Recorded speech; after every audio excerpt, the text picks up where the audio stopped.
Hello everyone, कैसे हैं आप सभी। वेलकम करती हूँ माधुरी आप सभी का एमडी लो क्लासेस में। आई होप आप सभी की स्टडी अच्छी चल रही है।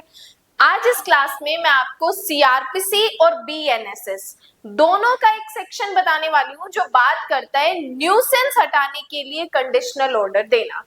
इस सेक्शन में, इस क्लास में मैं आपको बताने वाली हूँ कि किस तरीके से न्यूसेंस हटाने के लिए कंडीशनल ऑर्डर दिया जाता है, किस प्रकार की चीजों को न्यूसेंस में इंक्लूड माना जाता है और कौन कौन इस सेक्शन में ऑर्डर दे सकता है। सीआरपीसी और बीएनएसएस दोनों को साथ के साथ एक्सप्लेन करने वाली हूँ, तो क्लास में एंड तक जरूर बने रहिएगा और फटाफट क्लास को लाइक कर दीजिएगा। चलिए बात करते हैं कि ये जो हमारा सेक्शन है न्यूसेंस हटाने के लिए सशर्त आदेश बीएनएसएस में पढ़ते हैं 152 में, प्लस सीआरपीसी में पढ़ते हैं 133 में। एक इंटरेस्टिंग चीज बताऊं, पूरे सेक्शन को देख लेना, चाहे सीआरपीसी चाहे बीएनएसएस, कुछ भी अंतर नहीं है, कुछ भी डिफरेंस नहीं है। जो सीआरपीसी 133 कहता है same same same and same वही बीएनएसएस 152 भी कहता है। तो चाहे सीआरपीसी से क्वेश्चन आए चाहे बीएनएसएस से क्वेश्चन आए, जो यहाँ पे मैं एक्सप्लेन करने वाली हूँ वही चीजें आपको वहां पर बतानी है। यहाँ पे मैं आपको डायरेक्ट से बिल्कुल इजी तरीके से चीजें बताऊंगी। यहाँ पर समझने के बाद एक बार जाके डायरेक्ट देखोगे तो सारी चीजें इजीली एंड स्मूथली क्लियर हो जाएंगी। तो क्लास में एंड तक जरूर रहिएगा ताकि ये वाला टॉपिक आपका क्लियर हो जाए। अब देखो, बात करते हैं सेक्शन नंबर 152 या 133। देखो, न्यूसेंस, किन किन चीजों से न्यूसेंस क्रिएट होता है। एक तरीके से न्यूसेंस होता है इरिटेशन। इरिटेशन केवल एक व्यक्ति को होना जरूरी नहीं है। ये जो न्यूसेंस है ये आम जनता को या लोग को, पब्लिक को होना मांगता है।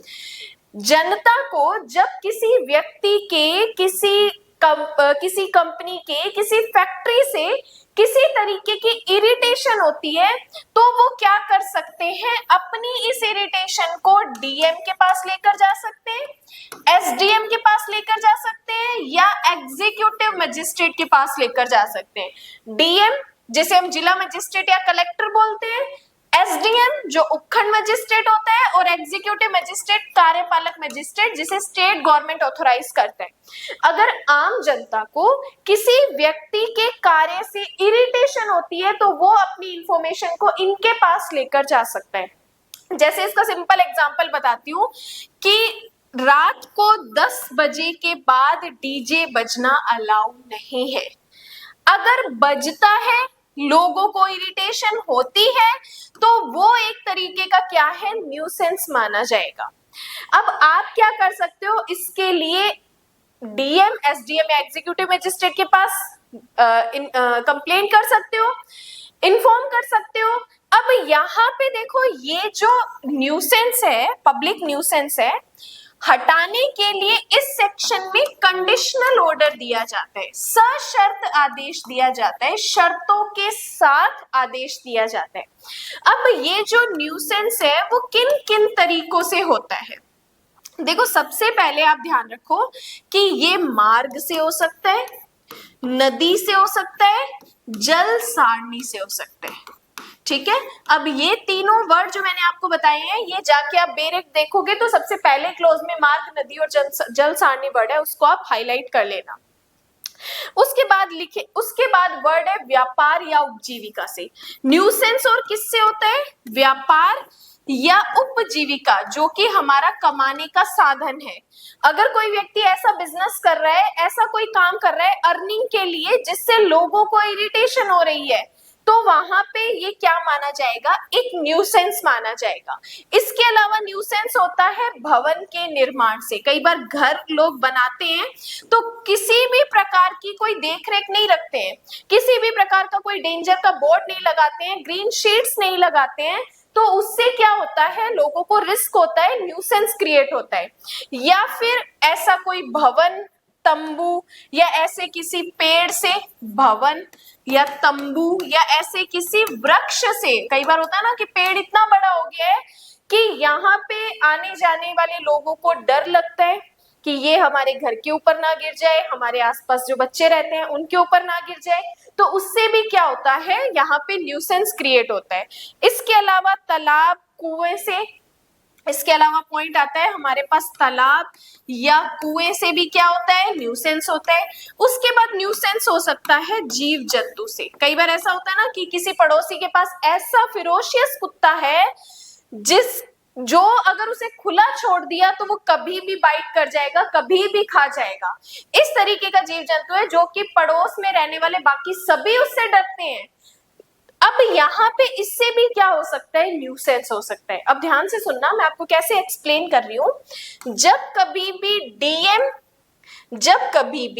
डीएम, एसडीएम या एग्जीक्यूटिव मजिस्ट्रेट को इंफॉर्मेशन मिलती है कि इस तरीके की मार्ग, नदी या जल सारणी से न्यूसेंस हो रहा है, व्यापार या उपजीविका से हो रहा है, भवन या निर्माण से हो रहा है, भवन, तंबू या वृक्ष से हो रहा है, तालाब, कुएं या उत्खात से हो रहा है, या जीव जंतु से हो रहा है, तो यहाँ पे वो मजिस्ट्रेट क्या करते हैं, कंडीशनल ऑर्डर देते हैं। क्या करते हैं, सशर्त आदेश देते हैं। अब ये सशर्त आदेश किस तरीके का होता है कि भाई ऐसी मार्ग, नदी या जल सारणी को बंद करो, व्यापार या उपजीविका को बंद करो, ऐसी फैक्ट्री है जिससे बहुत तरीके का धुआं निकल रहा है जो कि कॉलोनी में है या ऐसे अंडर सिटी में है, तो ऐसे बिजनेस को बंद करो, भवन का निर्माण रोको, भवन या तंबू या वृक्ष को काट दो, हटा दो वहां से, तालाब या कुएं, उत्खात पर बाड़ लगा दो, जैसे कॉर्नर बना दो, ऐसे जीव जंतु को अंदर बंद कर दो, निरोध में रख दो, परिरोध में रख दो। इस तरीके का जो कंडीशनल ऑर्डर है वो डीएम, एसडीएम या एग्जीक्यूटिव मजिस्ट्रेट जो स्टेट गवर्नमेंट द्वारा ऑथराइज्ड होता है, वो क्या करते हैं, कंडीशनल ऑर्डर जारी करते हैं। अब देखो, जब ये कंडीशनल ऑर्डर जारी करते हैं कौन, डीएम, एसडीएम या एग्जीक्यूटिव मजिस्ट्रेट, अब इनके जो ऑर्डर को आप किसी भी सिविल कोर्ट में चैलेंज नहीं कर सकते। क्या कहा, डीएम, एसडीएम, एग्जीक्यूटिव मजिस्ट्रेट के इन ऑर्डर को आप कहीं पर भी सिविल कोर्ट में चैलेंज नहीं कर सकते हो। अब ये जो कंडीशनल ऑर्डर है ये कितने टाइम तक का हो सकता है, तो ये जो कंडीशनल ऑर्डर है ये इन मजिस्ट्रेट्स की डिस्क्रिशनरी पावर है कि ये कितने भी टाइम के लिए ऐसा कंडीशनल ऑर्डर दे सकते हैं, और उतने टाइम के लिए उस व्यक्ति को आप कहेंगे जो न्यूसेंस कर रहे हैं कि भाई आप आओ, हमें बताओ कि हम आपके अगेंस्ट ऑर्डर क्यों न दे, क्योंकि हमें आपके अगेंस्ट इस तरीके की इंफॉर्मेशन मिली है जो कि पब्लिक न्यूसेंस में काउंट होता है। बस यहाँ पे हमारा 152 कंप्लीट होता है। कितना इजी तरीके से हम इस सेक्शन को समझ सकते हैं। अब आप जाके एक बार बेरेक्ट देखेंगे तो सारी की सारी चीजें आपको समझ आती जाएंगी। सारे की पॉइंट्स मैंने आपके हैंड में, आपके सामने लाकर रख दी है। अब यहाँ पे कोई डाउट, कोई क्वेश्चन है तो आप मुझे कमेंट कर सकते हैं, जिसका रिप्लाई मैं आपको व्हाट्सएप पे कर दूंगी या यूट्यूब पे कर दूंगी। अब देखो, अपना एक न्याय यात्रा बैच स्टार्ट हो रहा है यूट्यूब पे। न्याय यात्रा बैच, जुडिशरी बैच स्टार्ट हो रहा है यूट्यूब पे 399 की मेंबरशिप में। इस 399 की मेंबरशिप में अपने 20+ सब्जेक्ट करने वाले हैं, जिनकी लाइव क्लासेस भी रहेंगी और कुछ टाइम पे रिकॉर्डेड भी रहेंगी। प्लस इन्हीं के साथ हम इनके यहाँ पे एमसीक्यूज या डाउट सॉल्विंग जितनी भी होते हैं वो सारी चीजें भी हम यहाँ पे कवर करने वाले हैं। ये जो 399 का जुडिशरी बैच है ये यूट्यूब पर होगा। यूट्यूब पे आप एमडी लॉ क्लासेस का चैनल ओपन करेंगे तो सब्सक्राइब करने के बाद आपको एक ज्वाइन का ऑप्शन दिखेगा। ज्वाइन पे क्लिक करोगे, फर्स्ट मेंबरशिप खुलेगी 59 की, उसमें भी बहुत कुछ कंटेंट आपके लिए है। अगर आप 399 का अफोर्ड नहीं कर पा रहे तो 59 का आप ज्वाइन कर सकते हैं, लेकिन 399 वाले को इस 59 की मेंबरशिप का कंप्लीट एक्सेस मिलेगा। अब देखो, इस 399 ज्वाइन करने पर फर्स्ट मेंबरशिप होगी 59 की, उसको थोड़ा स्क्रॉल करोगे तो नीचे आएगा 399 न्याय यात्रा बैच। वहां पे मेंबरशिप को क्लिक करके जो भी आप पेमेंट मेथड यूज करना चाहते हैं, फोन पे, गूगल पे, वहां पे क्लिक करके इस मेंबरशिप को ज्वाइन करके स्क्रीनशॉट जरूर शेयर कीजिएगा व्हाट्सएप पे। व्हाट्सएप पे ऐड होना इसलिए कंपलसरी है क्योंकि जो भी डेली की हम क्लास करेंगे उसकी पीडीएफ प्लस एमसीक्यूज की पीडीएफ उसी व्हाट्सएप ग्रुप में आपको मिलेगी।